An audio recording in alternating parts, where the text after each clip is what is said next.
Mis queridos hermanos y amigos, reciban un cálido saludo a esta emisión especial de tu programa Reflexiones de la Biblia, hoy con el tema general de la lección número 12, que lleva por título Recibir un reino inconmovible. Una vez más, bienvenidos.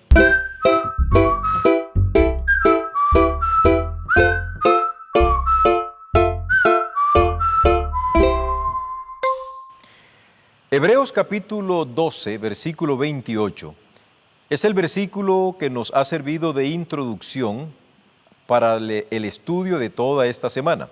Dice de la siguiente manera: así que, recibiendo nosotros un reino inconmovible, tengamos gratitud y mediante ella sirvamos a Dios agradándole con temor y reverencia. Este puede decirse que es uno de los textos que nos van a introducir en el epílogo de la carta de Pablo a los Hebreos. Después de habernos presentado muchas evidencias de la manera como Dios ha actuado para salvar al ser humano, después que Pablo nos ha presentado los sacerdocios de Melquisedec, el sacerdocio de Cristo, los sacerdocios levítico, el sacerdocio levítico, llegamos entonces a una lección que nos va a hablar del resultado de todo esto que Pablo ha venido presentando. Él presenta una analogía, comienza con una analogía y es la siguiente.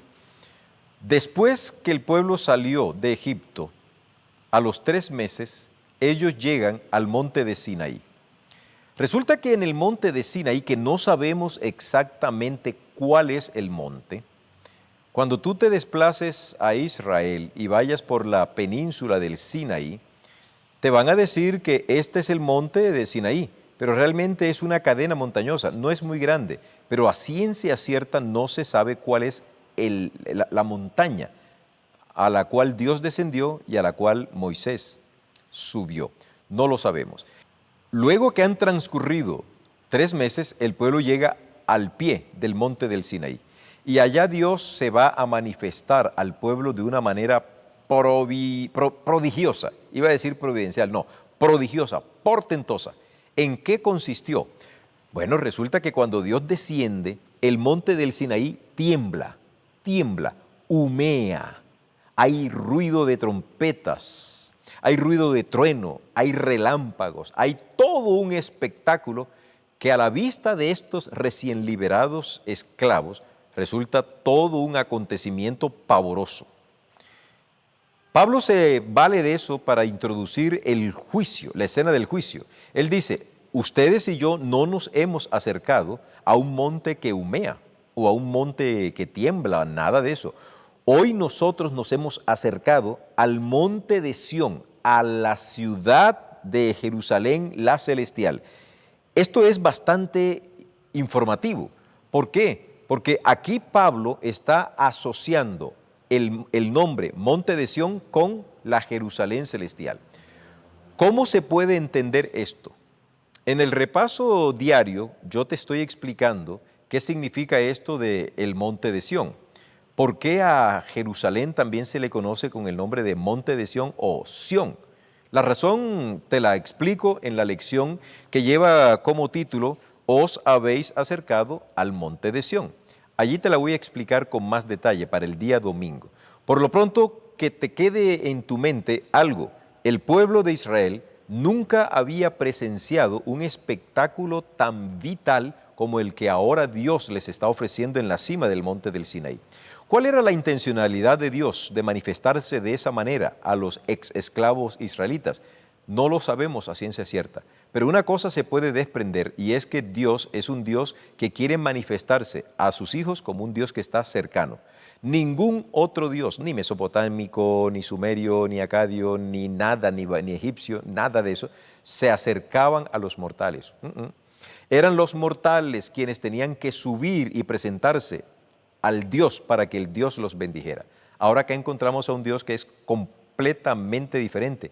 Él desciende y el propósito de su descensión no es para observar y mirar a los seres humanos, es para interactuar con ellos. Este es un aspecto importante que el apóstol está destacando.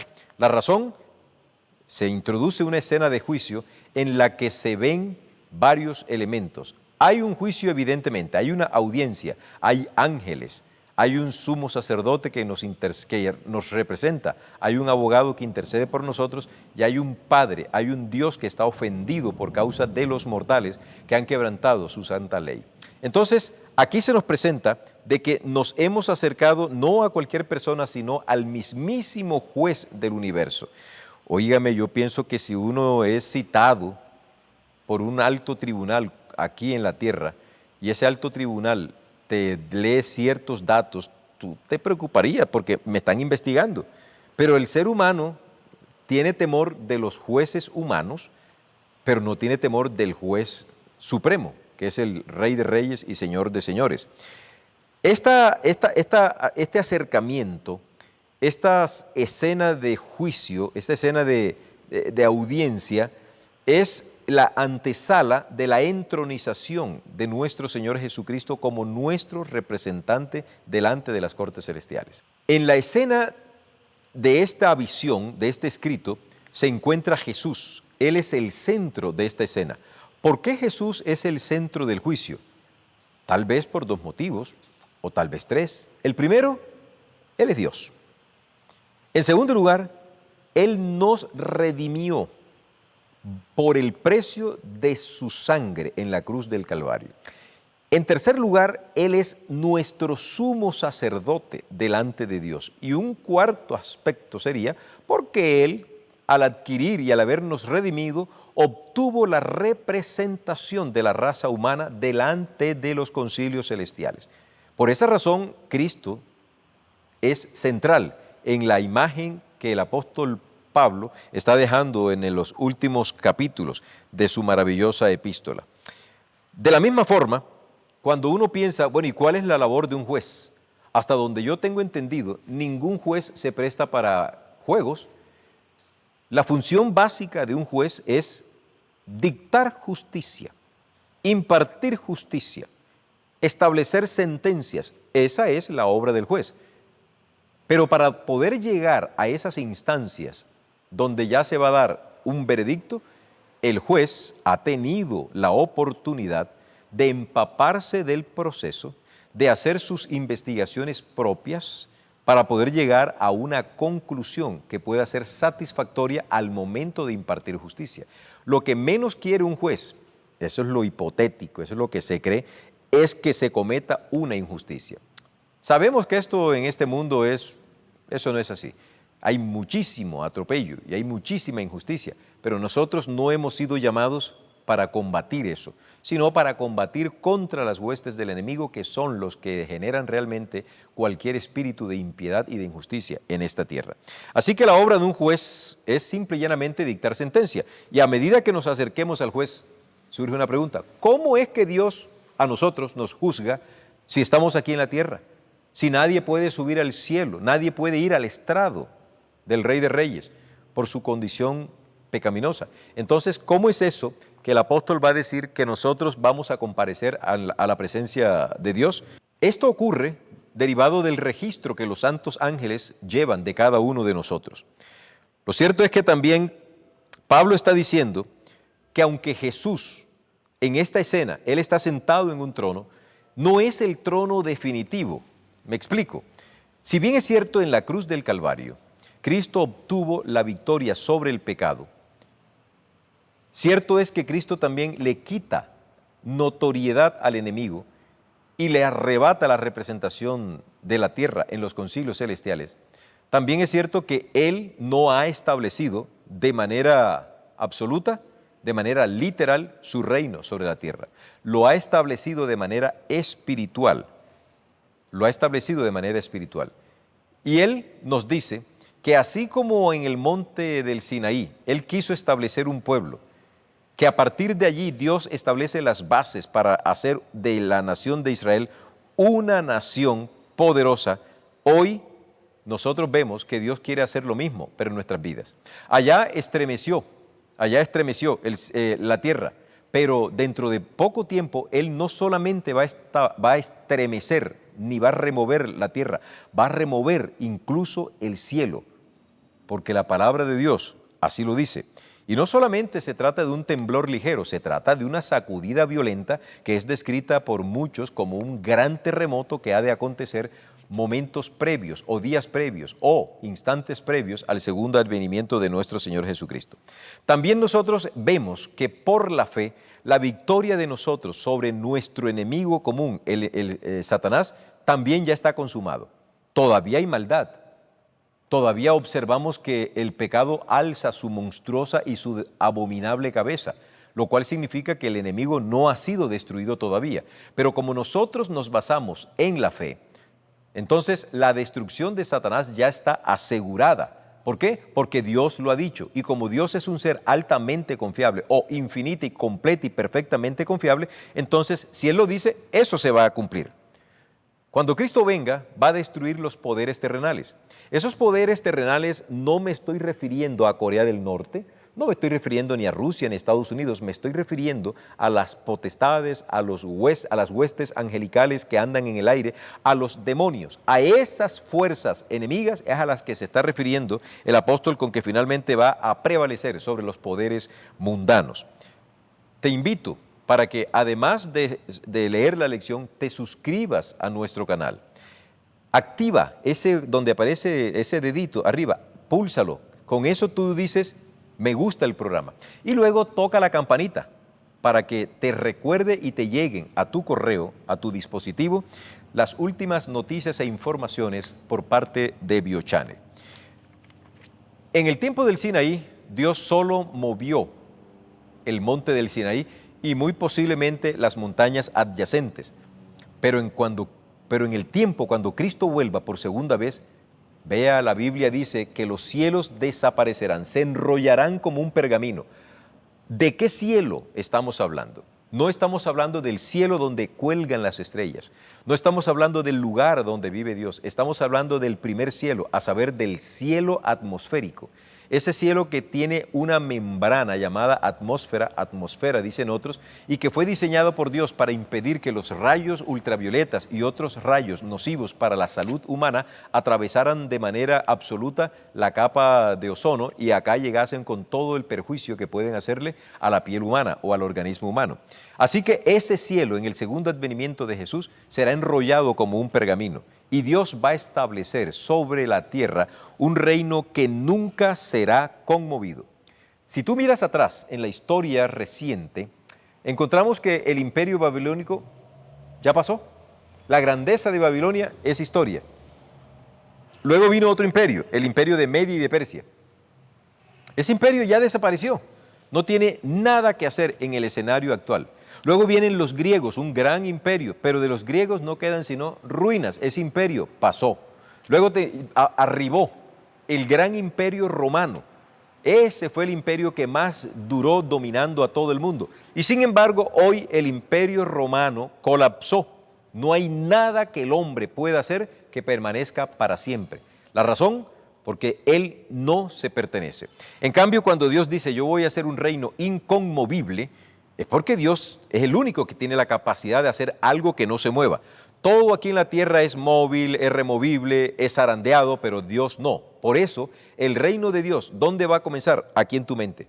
Si tú, mi amigo oyente, mi hermano, ratificas el llamado que Dios te está haciendo con la decisión de entregar tu vida a Él por medio del bautismo, el reino de Dios comienza a establecerse y se incorpora aquí en tu cerebro.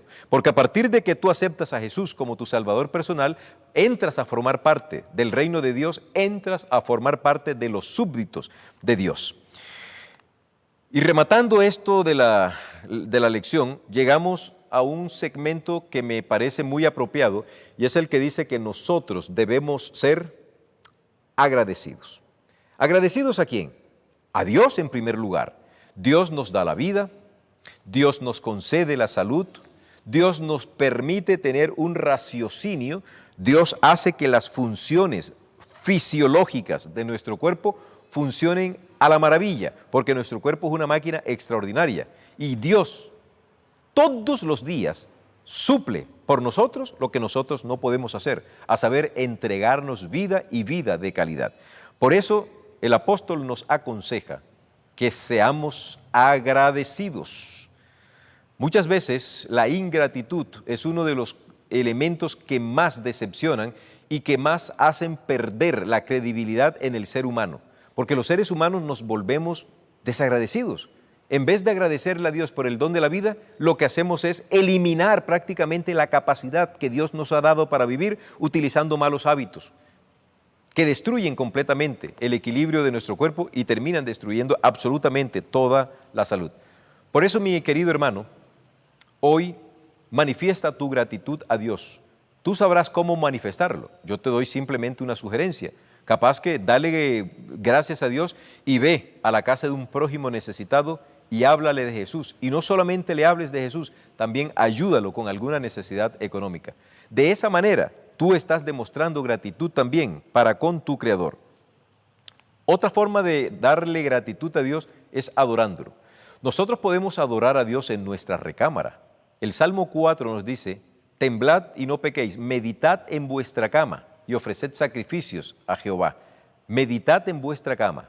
¿Por qué? Porque la cama nos sirve para reflexionar.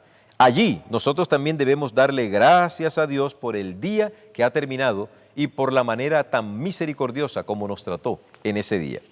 Y por último, apreciados hermanos, cuando yo llego a esta lección de reflexionar y meditar, a veces me quedo corto, porque el elemento tiempo es muy vital aquí en este tipo de transmisiones. Pero le doy muchas gracias a Dios, porque tenemos la oportunidad y la certeza de que cuando Cristo venga por segunda vez, todos los redimidos tenemos la oportunidad de ir a las mansiones celestiales y pasar 1000 años de vacaciones pagas. ¿Quién las pagó? La sangre preciosa de nuestro Señor Jesucristo.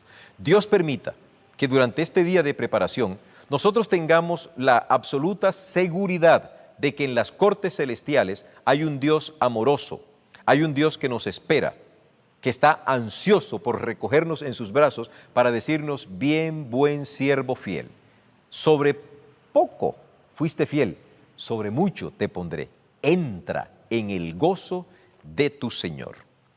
Que Dios para este día te bendiga, que podamos disfrutar del sábado, que hagamos de este sábado que Dios nos otorga una fiesta especial, que seamos agradecidos, que nos acerquemos confiadamente al trono de Dios, que abramos nuestro corazón como quien se lo abre a un amigo y tengamos en Cristo Jesús el más seguro y absoluto de nuestros confidentes y el mejor de nuestros amigos.